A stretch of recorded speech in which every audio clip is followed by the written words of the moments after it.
We're going to be in 1 Kings this morning. Here's what I'm going to do. What time? We got 26 after. 26 minutes after 11. I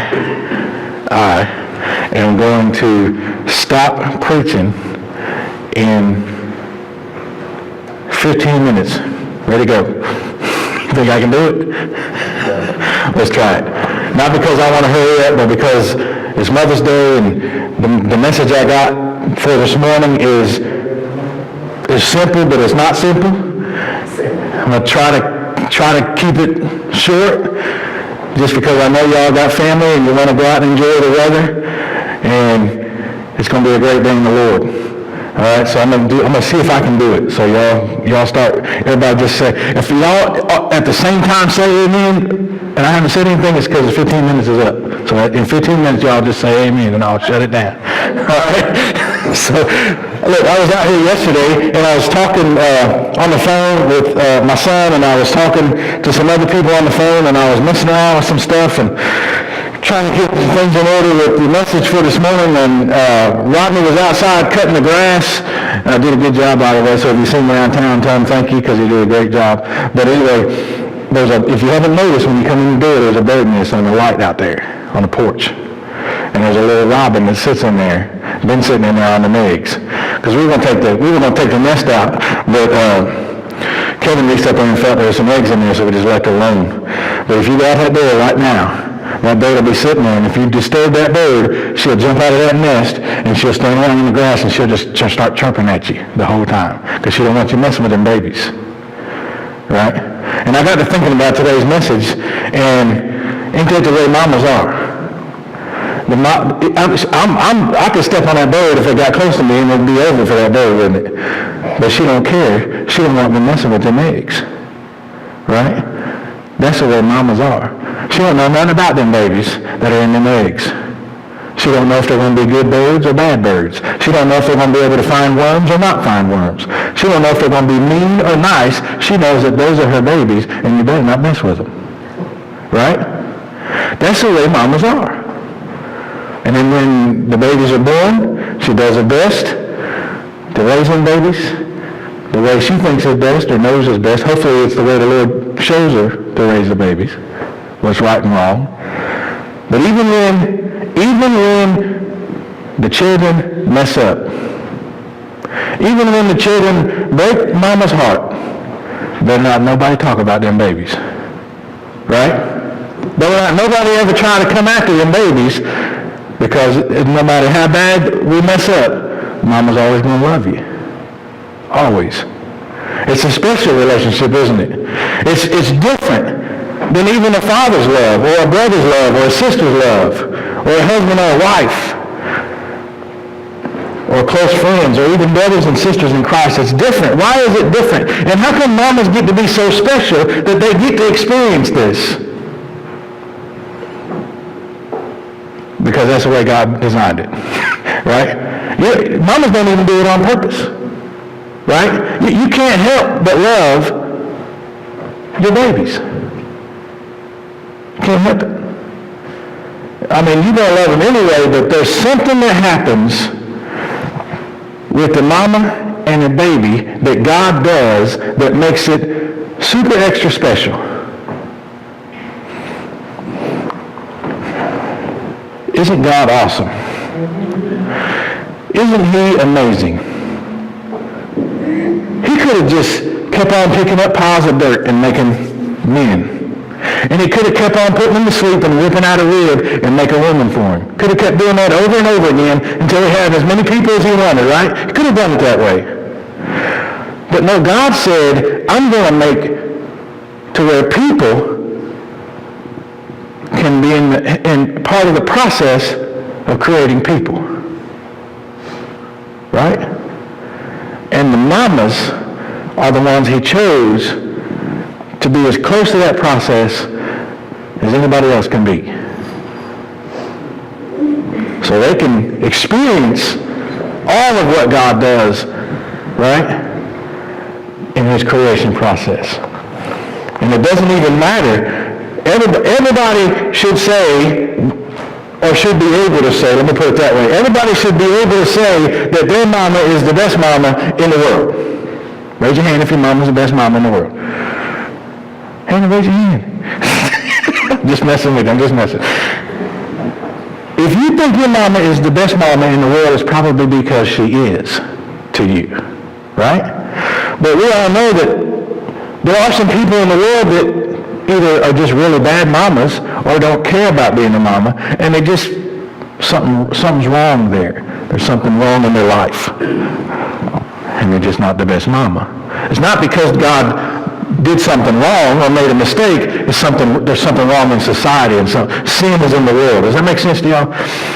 Doesn't change the fact that God did something special with that woman when that woman gave birth to a child, right? And we're going to read in 1 Kings chapter 3. I'm going to try to read kind of quickly because I know the clock. Seems like the clock ticks faster when I start preaching. And in chapter 3 of 1 Kings, we read about two prostitutes. And you're always sitting back, wait a minute, you can't preach about prostitutes on Mama's Day? Can you? Well, not really. I'm preaching about two ladies that happen to be prostitutes, that happen to get pregnant, and happen to have babies. Okay? So look what it says. Now two prostitutes came to the king, verse 16 in chapter 3, stood before him, this is King Saul. One of them said, my lord, this woman and I live in the same house. I had a baby while she was there with me. The third day after my child was born, this woman also had a baby. We were alone. There was no one in the house but the two of us. And in verse 19, during the night, this woman's son died because she laid on him. She got up, she squished the baby, is what it says. She rolled over on the baby, something happened, and the baby died. Or they suffocated the baby. So she got up in the middle of the night and took my son from my side while your servant was asleep. She put him by her breast and put her dead son by my breast. The next morning, I got up to nurse my son, and he was dead. But when I looked at him closely in the morning light, I saw that it wasn't the son I had born. The other woman said, no, the living one is my son. The dead one is yours. But the first one insisted, no, the dead one is yours and the living one is mine. And so they argued before the king. The king said, this one says my son is alive and your son is dead, while that one says, no, your son is dead and mine is alive. Then the king said, bring me a sword. So they brought the sword to the king. He then gave an order, cut the living child in two and give half to one and half to the other. It's pretty extreme. I think that's going to solve the problem. Well, then in verse 26, the woman whose son was alive was filled with compassion for her son and said to the king, please, my lord, give her the living baby, don't kill him. But the other said, neither I nor you shall have him, cut him in two. Then the king gave his ruling, give the living baby to the first woman, do not kill him, she is his mother. When all Israel heard the verdict the king had given, they held the king in awe because they saw that he had wisdom from God to administer justice. This verse, this story, this account is usually taught as how King Saul would go to God and get wisdom about everything, and how he discerned right and wrong by going to God, and that's a great lesson. But let's not forget what's happening in this story. Here's two mothers fighting over a baby.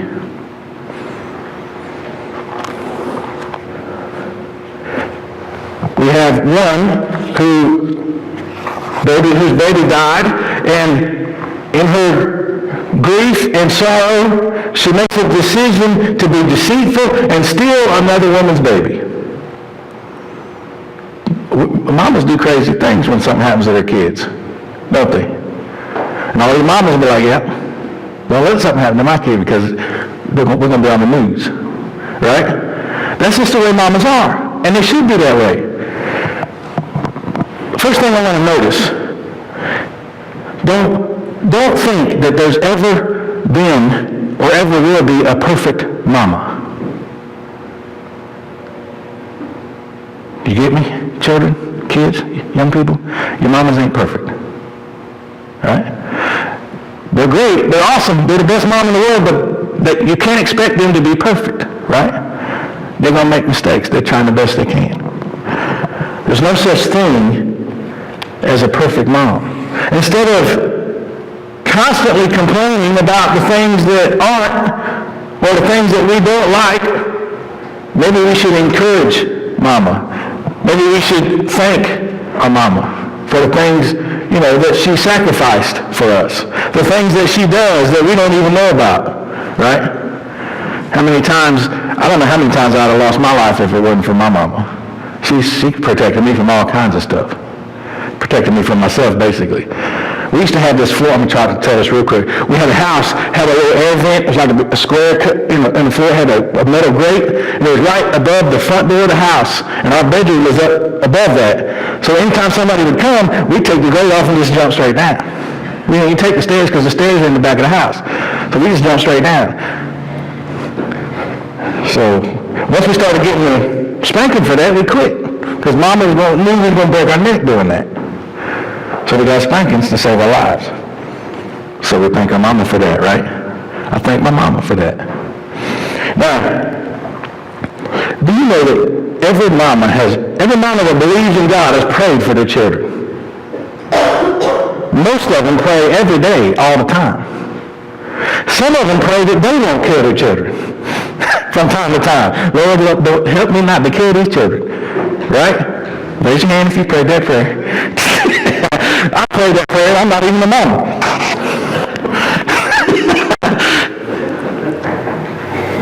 But do you know that God answers mama's prayer?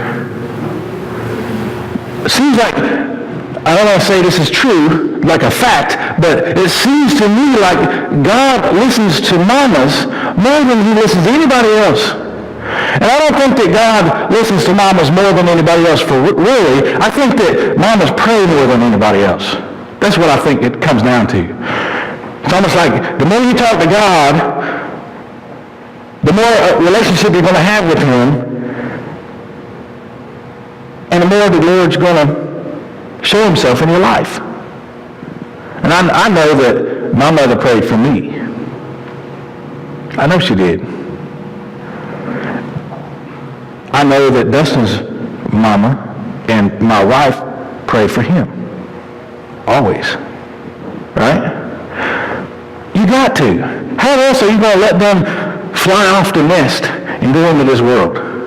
How are you going to do that without the Lord? Y'all know, y'all been there. Some of y'all are getting there. You're going to let them kids go. And in your mind, you're saying, I'm ready for them to go. Because I've had it up to here, my hair's all white, you're stressed out. But I'm going to tell you right now, as a dad, when I dropped my boy off at college and left him, I didn't even get 3 miles down the road before I started crying. And I'm a dad. Now, I can't even imagine what a mama feel like. Mama drive across the country in 3 hours if something wrong with her baby, won't they? There ain't nobody stopping them. That's a special love that a mama has. God has answers. I'm closing now. Last point. God has answers for the mama's problems. Mamas have problems. Listen to me, young people. Your mama has problems. You're all like, yeah, I know she got problems. No, you are the problem sometimes. She's got problems because she worries so much about her babies. You're on her mind all the time because she loves you. Give her a break. Especially today, give her a break. All right, last thing, and we're quitting, I promise. There's nothing like a mother's love. Here it is in the story. You got two ladies saying, this is my baby. So why is it a good thing to cut the baby in two? Because it shows who the real mama was. She loved that baby so much that she would rather have that baby be raised by some thieving, baby-killing lady than for that baby to die, even if it meant she had to be away from her. Isn't that awesome? Isn't that something? And for God to use the mamas to bring life into the world, that's crazy. I can't even think about how God put all that together. That means it's time to quit. Larry's getting up here to sing. Come on up, I'm done. Listen, This is the point, all right? And I promise I'm done right now. This is the point. God does things his own special way, right? And God created woman to be beautiful and awesome and great and sometimes difficult, sometimes crazy. But I think because they're mamas, that's the reason why they're the way they are. They're built to be that part of God's plan, right? You have breath in your lungs. We all have breath in our lungs because God said, let there be a baby in this woman, right? And they put sacrifice after sacrifice after sacrifice for me and you. And everybody in here's got a mama, right? Some of them gone, some of them still around. Not everybody's got great relationships. Not everybody has a great time on Mother's Day, right? But mamas are one way that we can praise God, right? If it wasn't for mamas, we'd be in trouble because we sure didn't want to tell Dad about some stuff, right?